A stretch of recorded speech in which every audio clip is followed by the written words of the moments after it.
Desde hace tiempo se perdieron ciertos valores sobre el fanatismo puro por un equipo en el ser del Barra Brava.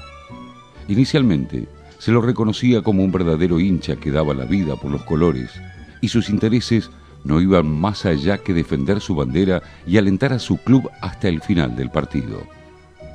Lejos de eso, hoy estos individuos están fuertemente involucrados en un gran sistema de corrupción y violencia sin precedentes en otro lugar del mundo. El Barra Brava en Argentina es una pieza importante en los movimientos clandestinos, negocios corruptos, violencia extrema y hechos delictivos. Este poder que poseen los Barras Bravas está respaldado por ciertos sectores cuyos intereses también van más allá de lo estrictamente futbolístico. ¿A alguien le conviene que los barras existan? ¿Son los Barras Bravas responsables de los hechos de violencia o son solo una pequeña parte de un problema aún mayor? ¿Qué papel juegan los políticos, dirigentes y policías en este tema? Este documental abordará la figura del Barra Brava como actor social, como individuo y como engranaje de un negocio millonario cuyas consecuencias afectan a la sociedad en todos sus aspectos. Intentaremos mostrar cómo se manejan estos grupos, cómo están constituidos y cuáles son sus objetivos. Pasión. El fútbol genera estados emocionales excepcionales que no responden a un patrón normal que pueda ser generado por otro evento. No tiene explicación académica ni científica. Lo que genera el fútbol es diferente a lo que genera la música o la política. Esto depende de una cuestión cultural en países futboleros como Argentina, porque existe la necesidad de ver algo espectacular con lo cual identificarse, como la historia de un equipo o un jugador. El sentimiento de pasión que tiene un hincha se genera mayoritariamente por herencia familiar, y esta va creciendo porque la compañía de quienes tienen ese sentimiento son personas confiables en el día a día. Así, se genera que el hincha se sienta parte del equipo y juegue desde la tribuna para estimular a los 11 jugadores que se encuentran en el campo y que de alguna manera lo representan. En la antigua Grecia, cuando se habla de la pasión, se habla de que el ser humano está tomado por los dioses. O sea, no es tu responsabilidad. Si vos tenés un ataque de ira, en realidad es la diosa de la ira que te toma, y vos como un ser pasivo no podés hacerte cargo, no la podés detener. El enamoramiento, el enojo, todas las distintas pasiones son vistas así, como que el cuerpo es un campo de batalla en el que los dioses participan y entonces te toman y uno termina siendo como un títere de la deidad. Una pasión es una pasión. ¿Te das cuenta, Benjamín? El tipo puede cambiar de todo. De cara, de casa, de familia, de novia, de religión, de Dios. Pero hay una cosa que no puede cambiar, Benjamín. No puede cambiar de pasión. Por eso la idea de pasión relacionado con la pasividad. Con la modernidad, el ser humano, digamos, empieza un proceso de autonomía donde todo lo que realiza es de algún modo responsabilidad propia. Entonces hay una idea de que el ser humano es al mismo tiempo razón, pero también tiene todo otro aspecto más animal, más instintivo, que necesitamos dominar o domesticar, porque si ese aspecto triunfa, entonces nos convertimos en animales. En algún sentido, lo que se llama comúnmente la pasión tiene que ver con ese otro mundo irracional. Y lo que sucede es que triunfó claramente el hombre racional, pero hay algo que falta ahí. O sea, un hombre hiperracional termina siendo muy frío, muy vacío, casi una máquina. Entonces hay una valoración de aspectos pasionales que tienen que aflorar, pero en la medida en que nunca se vuelvan totalidad. A mí me gustan más esas teorías del tipo nietzscheanas que entienden que la razón y la pasión son como dos fuerzas que están en tensión y que combaten en nuestro interior. Ahora, yo descreo, tal vez esto sea lo más problemático, yo descreo que el barrabravismo tenga que ver con la pasión. Creo que es una actividad hiperracional, planificada y sistemática con el objetivo del resarcimiento económico y el ejercicio de una violencia que tiene que ver con el poder. O sea, me parece que pensar al Barra Brava desde la pasión es de algún modo exculparlo, cuando lo que está persiguiendo es un motivo más de acumulación personal y crecimiento de su propio poderío, ¿no? O sea, que es una actividad bien racional, como cualquier actividad atravesada por el deseo de acumular. En general, todos están unificados por este argumento, yo prefiero decir este verso de la pasión, ¿no? Esto de que argumentan la pasión como aquello que los unifica, etcétera, etcétera. No es nada menor, digamos, ¿no? En torno de la pasión, que insisto, tiene mucho de falacia, tiene mucho de verso, tiene mucho de discurso antes que de realidad. Sin embargo, todos creen en ella. Digo, exista o no exista, todos creen que existe y actúan en consecuencia, ¿no? Todos los hinchas comunes, los militantes y las barras, todos argumentan en torno de la pasión y que la pasión es lo que organiza su relación con el fútbol. Hacia los inicios de la década de 1920, la prensa escrita percibió la existencia de un núcleo de hinchas más fervoroso que la mayoría. Fueron denominados barras. En aquellos tiempos, las formas más extremas de la exaltación estaban focalizadas en lo que sucedía dentro del terreno de juego. Se vociferaba y gesticulaba contra jugadores ajenos y propios y muy especialmente contra el árbitro. Se solían arrojar algunos elementos y a veces se invadía el terreno de juego cuando el grado de la real o supuesta injusticia excedía todo lo consideradamente aceptable. Pocas veces hubo enfrentamientos entre hinchadas rivales. El término barra brava aparece en Argentina a comienzos de la década de 1960. Posteriormente, su uso se fue extendiendo por los demás países de América Latina. Que lo más importante, que lo único importante es el juego, que lo trascendente son los jugadores y acá apostamos a este resultado. Por favor, que no se hagan dueños del fútbol. En la actualidad, forma parte del saber común la existencia de estos grupos de simpatizantes. A partir de entonces, la violencia crece. Los barras bravas comienzan a ser utilizados también por los políticos y por la policía. Las cosas fueron cambiando notablemente en grado y en carácter desde los 60. Las distancias entre las amenazas meramente discursivas y sus concreciones se achicaron. Las muertes en enfrentamientos fueron sumándose a una lista centenaria. Las armas de distinto tipo fueron apareciendo. En este marco, resulta imposible soslayar el activo papel represivo de los aparatos estatales que comenzaron a cumplir activamente en los años 40 y desde los 60 de una manera casi sin control, formando una fuerza social con vida propia y de amplia participación en el mundo del fútbol. Lo que pasa es que en otro tiempo, cuando vos ibas a la cancha, el barra brava era un personaje pintoresco y hasta simpático.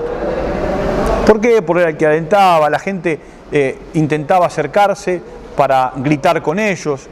Lo que pasa es que después empezaron a aparecer otras cosas. El manejo de la droga, el manejo de las peñas, el manejo de los viajes al interior, el manejo de las puertas cuando hay un recital en el club al que vos pertenecés. Entonces todo eso hace que tomen fuerza, cuerpo y que tengan una importancia que hace 30 o 40 años no tenían. Es más, vos tenés que recorrer las historias en el Mundial del 86 cuando los barrabravas argentinos regresan a Buenos Aires después de haber estado en el Mundial y casi de manera simpática eran invitados por los medios de comunicación en radios o iban a los programas de televisión a contar sus aventuras de cómo se pelearon con los hooligans ingleses y de cómo le robaban las banderas y de las fechorías que hacían en cada una de las sedes donde la Argentina jugaba. Me acuerdo que en un momento determinado la revista El Gráfico, estoy hablando hace más de 20 años, la revista El Gráfico sacó una foto, sacó fotos de las partes centrales de las tribunas y les ponía un círculo a cada uno de más de 20 años, porque en aquel momento era Barrita el jefe de la barra de Boca y el Gráfico le ponía la referencia. José no sé cuánto, José Barrita, líder, fulano de tal, segunda línea, fulano de tal, y vos te encontrabas con la foto y las 5 o 6 caritas con un círculo.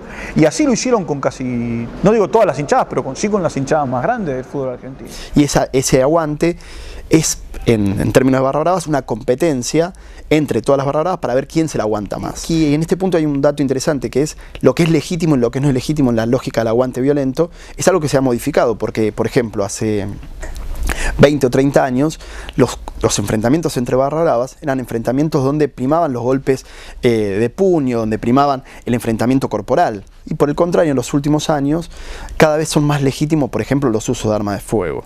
Y eso señala un cambio en lo que es legítimo dentro de la lógica del aguante violento para los miembros de los barra bravas. No se manejan en soledad. Por temor, por complicidad, por conveniencia, en los clubes siempre hay quienes están dispuestos a sobrellevar una relación con ellos, porque siempre existe la sensación de las personas de lo que van a poderlos dominar, porque ningún barra es en la conversación normal, en su comportamiento individual, igual que cuando está en la barra.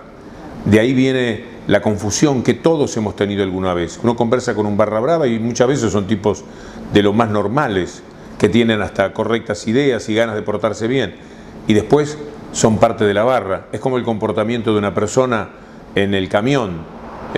Si va solo es una, siendo parte de la masa ya es otro. Entonces muchos tienen una relación privada con los barras y piensan que los pueden manejar, que son personas más normales de lo que la gente cree, y efectivamente lo son cuando están individualmente, pero cuando son parte de la masa se comportan distinto y son inmanejables. Y esto es lo que hay que saber de antemano por parte de los dirigentes. Nunca van a poder con los barras, sobre todo si les dan una inclusión de poder y de dinero dentro de los clubes. De vez en cuando se da esporádicamente que un dirigente los usa para que manejen a la hinchada en los gritos no hostiles que un dirigente puede llegar a recibir. Alguna vez un jugador lo ha hecho, un director técnico lo puede hacer, pero en líneas generales todos, absolutamente todos, incluidos los dirigentes, los más culpables, quisieran no tenerlos enquistados ahí. No hay un poder que tenga ningún tipo de beneficio. Para que esto pudiera ser así tendría que haber beneficios, si no los hay. Todo esto tiene un condimento de legitimidad mayor, todavía mucho más duro en los últimos 30 años, que es la aparición del aguante como lógica. El aguante no es simplemente un grito más o menos simpático, el aguante es toda una lógica. Hay que tener aguante. Si vos sos macho, tenés que tener aguante. Si no tenés aguante, no sos macho. Entonces, como hay que tener aguante, el aguante se demuestra cantando, acompañando al equipo, desgarrando la garganta, poniéndose la camiseta, bancando los trapos, pero también peleándose. Si uno no se pelea, el aguante es puro chamullo. Sí. Insisto con lo anterior, pelearse no solo está bien, no solo es legítimo, es obligatorio. Si vos juntás aguante más dinero clandestino, eso se llama barra. Es decir, un grupo de hinchas militantes que tienen mucho aguante, lo han demostrado en la batalla, digamos, lo han demostrado en el combate, y que ese aguante lo transforman en una mercancía. Esto es, lo compran y lo venden. ¿No? Se lo venden a dirigentes políticos, a dirigentes territoriales, a dirigentes deportivos, a cambio de una cantidad de dinero que circula de manera clandestina. Eso te pone en este siguiente problema. El aguante es legítimo. Es decir, si sos hincha tenés que tener aguante. Si además querés ser miembro del núcleo más duro del hincha, tenés que tener mucho aguante. Pero además hay dinero que paga ese aguante. Entonces no es que vos simplemente tenés que sacar del medio a los violentos que venden su aguante. No. Si vos querés cambiar esto radicalmente, tenés que cancelar la lógica del aguante y además cancelar el dinero clandestino que alimenta la lógica del aguante. Clases sociales. ¿Cuándo vas a la hinchada de River? Y empecé a ir a ver a River en el año 93, primero la platea, después enseguida me pasé a la popular. ¿Por qué? A ver, ¿por qué alguien, un pibe que podía ir a la platea, se pasa a la popular? Yo quería ir a la popular porque se vivía de otra manera. Lo que el tiempo ha podido demostrar es que la violencia en el fútbol no viene de la mano de una clase social específica. Dentro de las barras bravas existen distintos escalafones que están constituidos por personas de diferentes niveles sociales y culturales. desde individuos marginales a individuos profesionales con gran poder adquisitivo. Es decir, que en definitiva, hablar de ciertas clases sociales responsables de los hechos de violencia en el fútbol argentino es no ver la totalidad del problema. El fútbol une, en algún sentido, a distintos actores, pero también los diferencia. ¿Por qué? Porque puede haber una simpatía por el mismo club, puede haber dos personas de distintas clases sociales que tengan simpatía por el mismo club, pero la forma de sentir esa simpatía, la experiencia de esa emoción va a ser distinta. La experiencia de esa emoción va a ser distinta porque, por ejemplo, los lugares que ocupan los estadios van a ser distintos.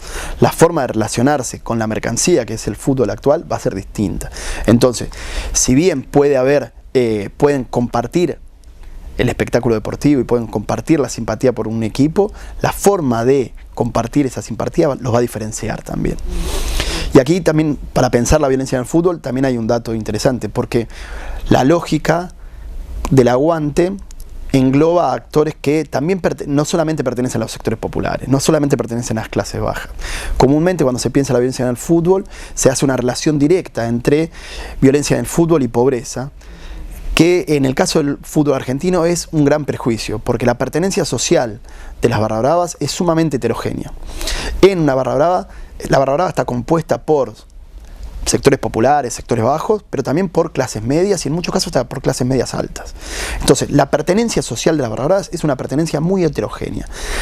Cuando se hace la relación directa entre violencia y barra bravas y pobreza, lo que se está haciendo es claramente mostrando un prejuicio, mostrando una ideología que dice que los pobres son violentos. Y en el caso del fútbol argentino no hay ningún asidero para este tipo de juicio.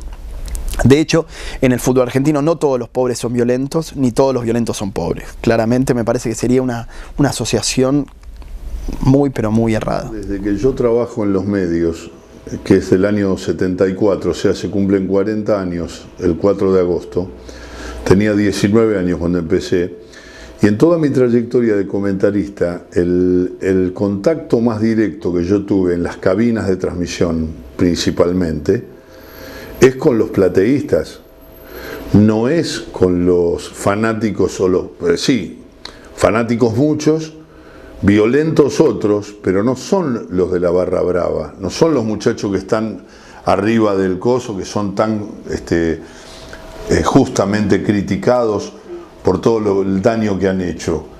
Pero a nosotros nos insultan médicos, abogados, ingenieros, que descargan mucho su bronca, me han roto el vidrio en muchas canchas, he tenido problemas de violencia graves con personas que están consideradas están bien vistas en la sociedad. O sea que a mí en la cancha y comentando un partido nunca me atacó un barra brava.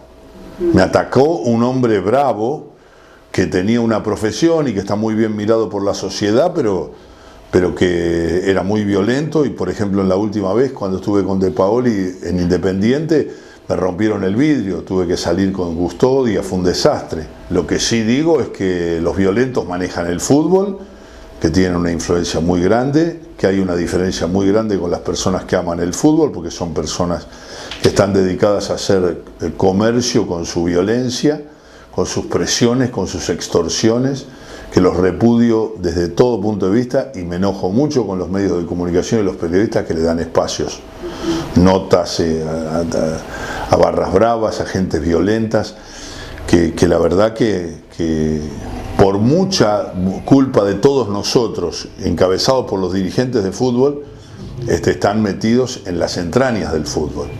Y hay que negociar con ellos, porque hay muchos clubes que son manejados por los barras bravas. Tradicionalmente el fútbol era un espacio de las clases populares, con la vaguedad y amplitud sociológica que significa clases populares. No se trataba solo de clases bajas, ni cosa de ser y parezca, sino que también incluía las clases medias, bajas y medias. Pero sí es que era prioritariamente de esos sectores. Era un fenómeno, si siempre se habló del fútbol como el deporte más popular, eso tenía que ver con su condición de fenómeno de masas, pero también con cierta condición de fenómeno de clase. Esto era muy muy claro en el reclutamiento de jugadores. Los jugadores venían todos de las clases populares. Excepcionalmente aparecía uno que venía de las clases medias, excepcionalmente. Esto cambia a partir de los 90 nuevamente, donde por el contrario pareciera que la excepción son los jugadores de las clases populares y la norma son los jugadores de las clases medias. Los dirigentes deportivos eran básicamente comerciantes o profesionales, es decir, el abogado, el médico, el contador o el comerciante exitoso del territorio. Que de pronto aparezcan gente que viene de la burguesía industrial o burguesía terrateniente es un fenómeno absolutamente novedoso que aparece con los 90, ¿no? Entonces, la bosterización de Macri o la macrización de Boca, pongámoslo como quieran, es un fenómeno que te está hablando de que estaba cambiando la relación de las clases sociales con el fútbol. Estaba cambiando de una manera vertiginosa. Esto es, hoy cualquier sujeto de las clases altas también se reivindica hincha de fútbol, ¿no? Hincha de platea, por supuesto, pero hincha de fútbol y además militante y además fanático y además relativamente energúmeno también. No tienen ningún tipo de problema en ser ellos los que escupan, agredan, tiren cosas, etcétera, etcétera. Digo, a ver, el famoso palco arriba del banco visitante en la Bombonera, por ejemplo, ¿no? Donde el tenco visitante, ha habido casos de tencos que fueron con paraguas para evitar los zaribazos o que les tiraban cualquier cosa. Ese palco arriba no está en las clases populares, esas están en las cabeceras, ¿no? Entonces, eso te habla de un cambio muy, muy profundo en las relaciones de clase social y espectáculo deportivo. Eso es muy, muy notorio a partir de los 90. Características y grados jerárquicos. ¿Hace cuánto que sos el referente, el jefe de la hinchada? 96, 95, 96. Boca no tiene jefatura. Dentro de una barra brava existen distintos grados jerárquicos. Cada uno tiene un rol establecido y ciertas responsabilidades que le son propias. Muchas veces, las disputas entre ciertos sectores por tomar el control e imponer su liderazgo generan guerras que comienzan a cobrar sus propias víctimas. Están organizadas jerárquicamente en una forma piramidal. Cuando se ingresa a una barra brava, los jóvenes que ingresan a las barras bravas ingresan siendo parte de lo que comúnmente se llama la tropa de las barras bravas. El ascenso dentro de la jerarquía de las barras bravas se logra aguantando, peleando. Y a medida de que uno va peleando, va accediendo a ciertos escalafones dentro de las barras bravas. Los jefes de las barras bravas, los capos como se llaman ellos, son actores que han tenido múltiples enfrentamientos y se pueden vanagloriar de eso y a partir de eso son prestigiosos y respetados dentro de la lógica de las barras bravas. El aguante, ser considerado como aguantador dentro del mundo de las barras bravas es un símbolo de prestigio. Entonces, para ser jefe de la barra brava hay que pelearse. Obviamente que si solamente el mejor peleador no puede ser jefe también, hay que tener otras particularidades, ¿no? El jefe de la barra brava tiene que tener, entre otras particularidades, por ejemplo, saber ser un administrador de recursos. Los jefes de la barra brava tienen muchos recursos y tienen que saber administrarlos entre sus seguidores. Aquel jefe de la barra brava que se queda con los recursos y no los administra dura muy poco en la barra brava. Y después también tiene que tener una dosis de carisma, porque convence a sus seguidores cómo debe ser sus acciones. Entonces, para ser jefe de la barra brava hay que saber pelear, pero también hay que tener una dosis de carisma y ser un buen distribuidor de recursos. También aquí hay un dato interesante para pensar las barras bravas, que es pertenecer a una barra brava no es solamente no solamente les da identidad a los miembros de la barra brava, les da una idea fuerte de pertenencia, de ser parte de un grupo, sino que también los incluye materialmente. Porque las barras bravas consiguen recursos y esos recursos los distribuyen entre sus miembros. Entonces, un punto para mí interesante para pensar la violencia en el fútbol es que comúnmente cuando se habla de violencia en el fútbol se piensa que los violentos están excluidos de la sociedad. Y por el contrario, la violencia, el aguante es lo que los incluye. Porque representarse como aguantadores y ser reconocidos como aguantadores los incluye en una red de relaciones sociales que superan el mundo del fútbol. A partir de ser definidos como aguantadores en una barra brava, establecen contactos con dirigentes políticos, con dirigentes sindicales, con dirigentes de los clubes, con empresarios, con los vecinos. Entonces, ser parte de una barra brava es ser parte de un grupo en el cual a partir de esa lógica del aguante se pueden incluir en relaciones sociales. Medidas de seguridad. El derecho de admisión que ejerce el club independiente le prohíbe la entrada. La autoridad de aplicación dijo que el señor Alan Schlenker no podía ingresar a la cancha porque se reservaba el derecho de admisión a la misma. Desde mediados de 1985 han existido propuestas para intentar erradicar la violencia. En 1985, luego del asesinato de Adrián Escaserra, fue sancionada la Ley 23.184, conocida como Ley de la Rúa. Esta ley sancionaba penalmente el ingreso con armas a los estadios, el impedir el normal desarrollo del partido, los destrozos de las instalaciones deportivas y al que determinare, promoviere o facilitare de cualquier modo la formación de grupos destinados a cometer alguno de los delitos previstos. En 2008 se modificó nuevamente la ley, permitiendo a los jueces disponer una medida cautelar que le impida al acusado, por alguno de los delitos mencionados, concurrir a menos de 500 metros del lugar donde se realiza el encuentro. Para evitar los enfrentamientos, el 31 de julio de 2007, el Comité Ejecutivo de la AFA determinó mediante una resolución que en las categorías del ascenso no se permitiría el acceso del público visitante en los estadios. En junio de 2013, tras la muerte de Daniel Santiago Jerez, debido a los episodios de violencia en el partido de Estudiantes de La Plata Lanús, se decidió suspender el ingreso de los hinchas visitantes en Primera División de forma indefinida. Tiene organismos de seguridad. Y la AFA lo que hace es entregarle a esos organismos de seguridad y le dice: vea señor, el día 15 de tal mes nosotros preveemos jugar estos partidos. Entonces los organismos de seguridad toman la grilla y al tomar la grilla le dicen a usted, que es la AFA, si esto es factible, si no es factible, si se puede, si no se puede, si este partido habría que modificarlo, este más temprano para que termine de día, este no porque se cruza con otra hinchada, el otro se puede... De manera que, ¿qué hace la AFA? La AFA le entrega a los organismos de seguridad la seguridad, porque la seguridad no es la seguridad de los estadios, que es facultad de la AFA. La seguridad es la seguridad de las adyacencias, es la seguridad del recorrido, es la seguridad de toda la ruta, es la seguridad de las personas que deambulan, es la seguridad de los negocios que son transitados. De manera que la AFA tiene un esquema organizativo y debe apartarse de la seguridad y aceptar lo que la seguridad recomienda, habida cuenta que ellos son expertos y nos van a dar la mejor recomendación en beneficio de la población. Lo que desde hace un tiempo lo que se hace es, en el marco de esas reuniones de Consejo de Seguridad en el Fútbol y de Comité de Seguridad en el Fútbol, determinar las necesidades del evento de acuerdo a los antecedentes existentes, los antecedentes más lejanos y también los antecedentes recientes. Sino que la calificación va a imponer la cantidad de efectivos policiales a utilizar, la cantidad de dispositivos vallados o dispositivos a poner en el evento, etcétera, etcétera. Nosotros lo que evaluamos es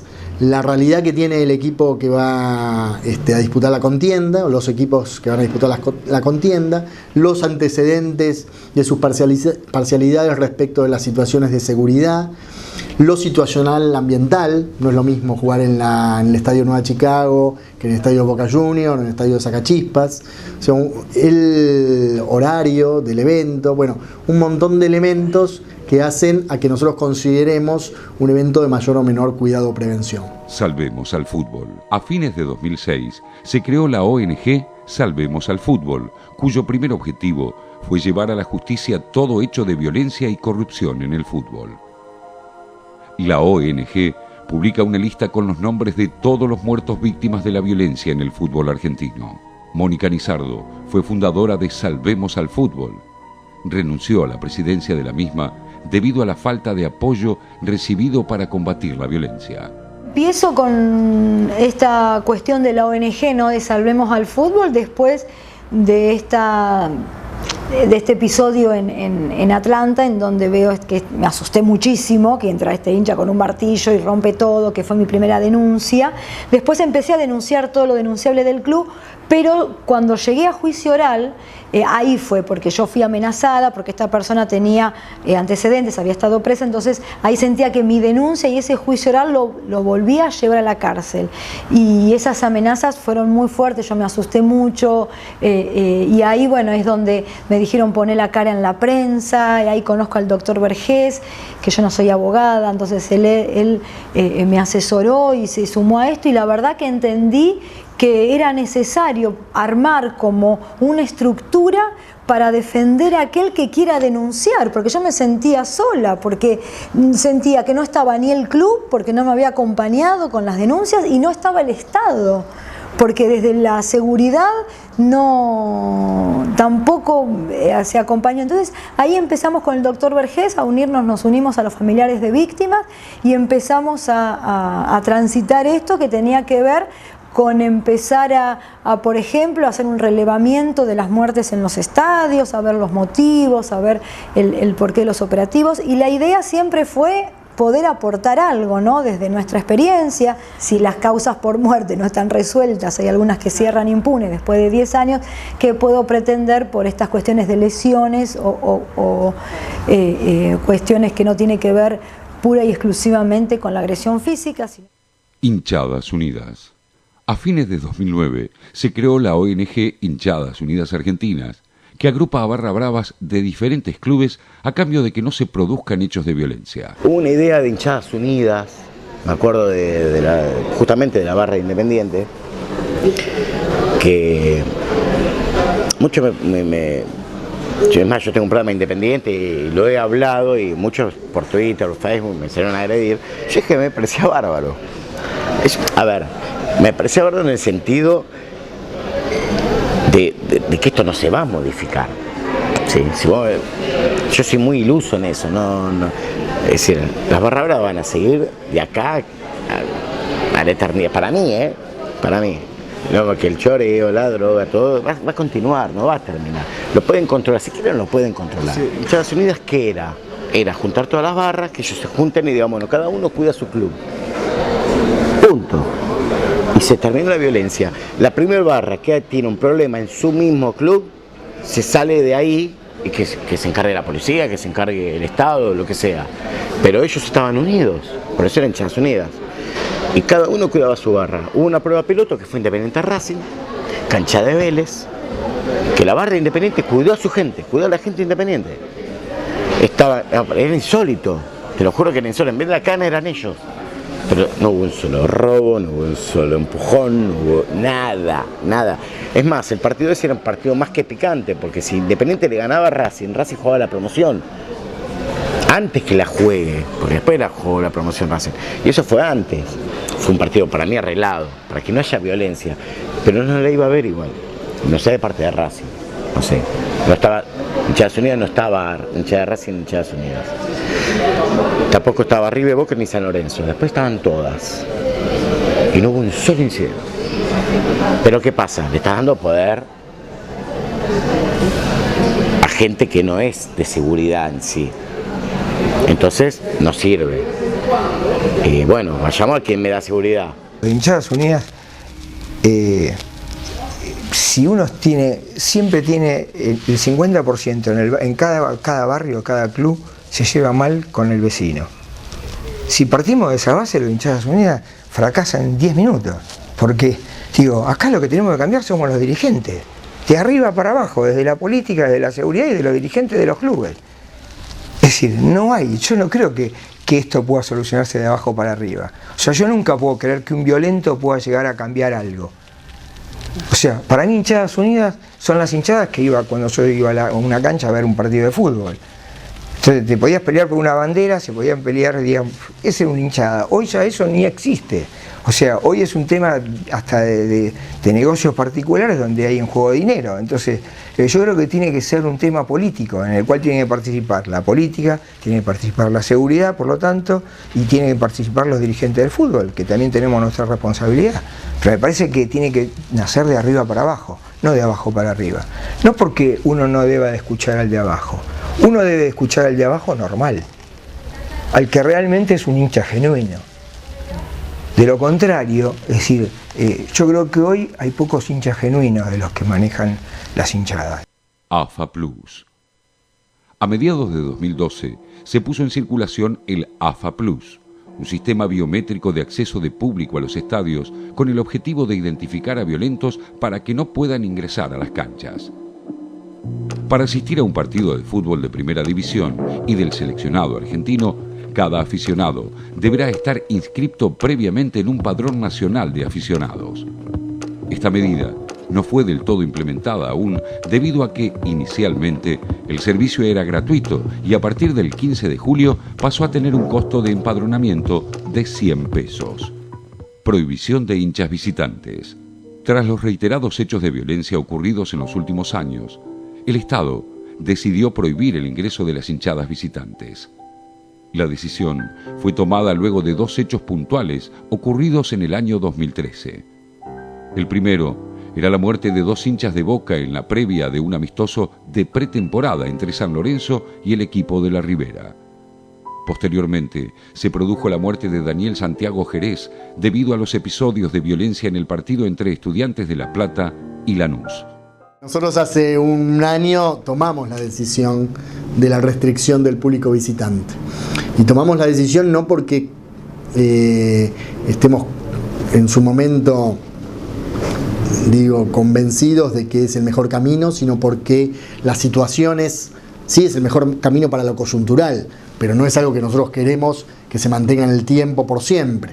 O sea, tuvimos que tomar esa determinación porque hubo una escalada de violencia en los estadios que desembocó con un hecho lamentable en ocasión de un partido de fútbol amistoso en la cancha de San Lorenzo, en donde la hinchada de Boca Juniors aprovechó, las distintas facciones de Boca Juniors aprovecharon para dirimir sus diferencias con gran anticipación al evento propiamente dicho y en las afueras del estadio.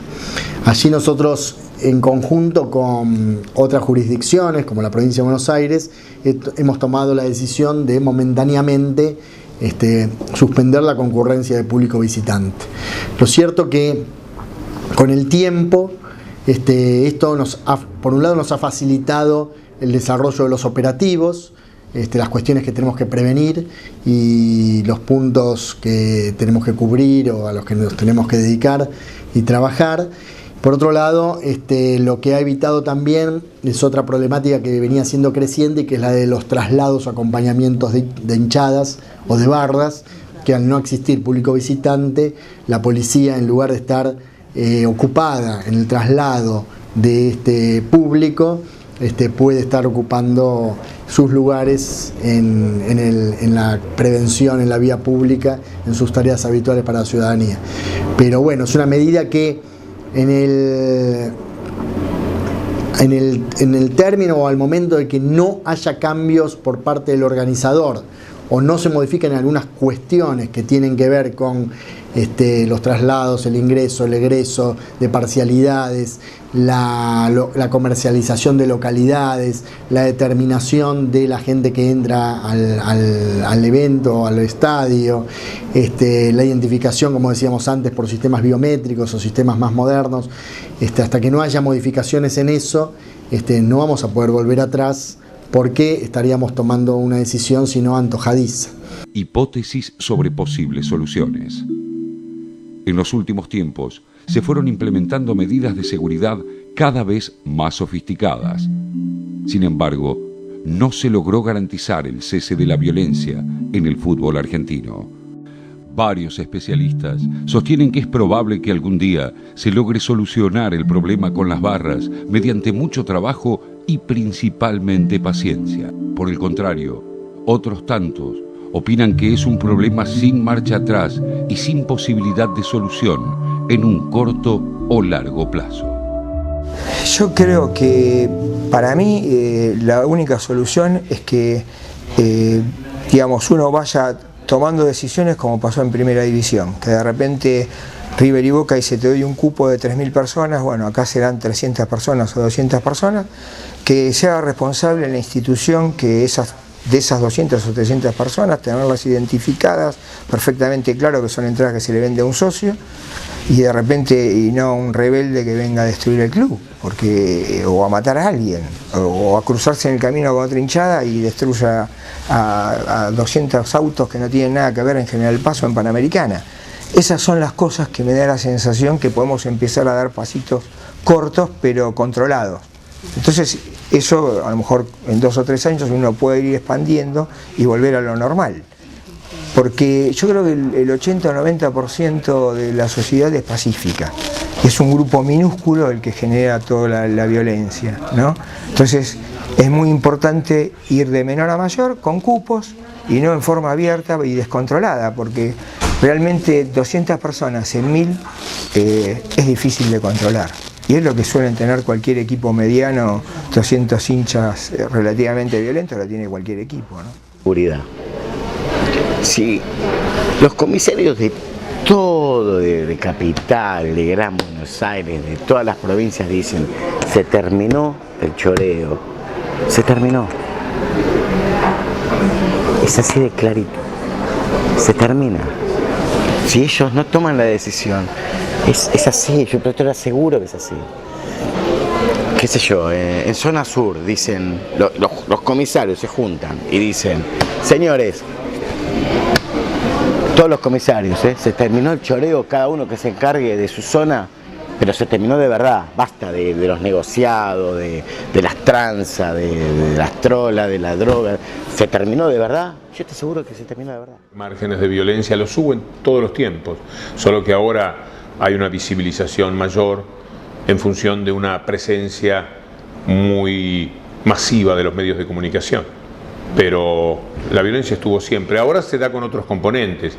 La droga en las tribunas debe ser un elemento que a algunos perturba todavía más.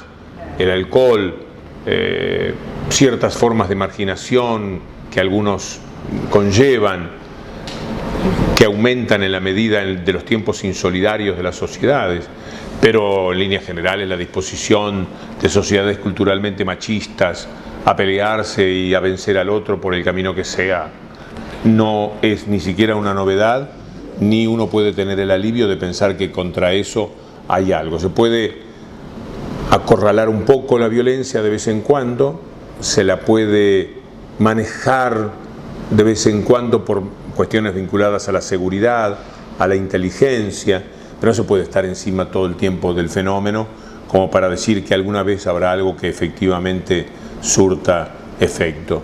Las sanciones a los clubes tendrían que ser mucho más severas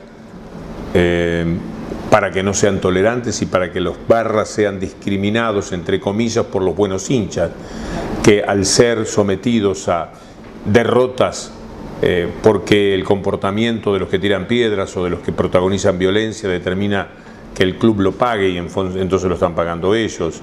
Tendría que haber una actitud mucho más lacerante de los reglamentos y de las penalizaciones a los clubes, pero igual no se terminaría la violencia.